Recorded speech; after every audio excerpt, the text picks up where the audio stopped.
विक्रेता गतिशीलता अभियान और ज्ञान विनिमय पदक्षेप कर्मशाला कोरापुट सद्भावना सभागृहଠାରେ विक्रेता गतिशीलता अभियान और ज्ञान विनिमय पदक्षेप कर्मशाला अनुष्ठित हो जाइछि। रप्तानी प्रोत्साहन और विपणन निर्देशालय पक्षरु आयोजित कर्मशाला रे कोरापुट जिलापाल श्री कीर्तिभासन मुख्य अतिथि भाव जोगदे उद्घाटन करथिले। सूक्ष्म क्षुद्र एवं मध्यम उद्योग गुड़िकर प्रसार निमंते कर्मशाला रे आलोचना करा जायथिला।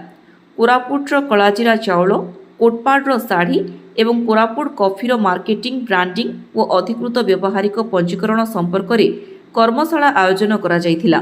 एही कर्मशाला रे जिला परिषद मुख्य उन्नयन अधिकारी तथा निर्वाही अधिकारी वेणुधर सबर, ओरमास डेपुटी मुख्य कार्यनिर्वाही अधिकारी रोशन कार्तिक, पीईओ ओडिशा मुख्य कमलाकांत साहू, टेक्सटाइल कमिटीर प्रदीप दास प्रमुख उपस्थित रहिथिले। रप्तानी प्रोत्साहन और विपणन निर्देशालयर जुग्म निर्देशक प्रभाकर दास जोगदे परिचालना करिथिबा बेले डीआईसी जेनेराल मैनेजर चिन्मय परिडा जोगदे परिचालन सहयोग करथिले।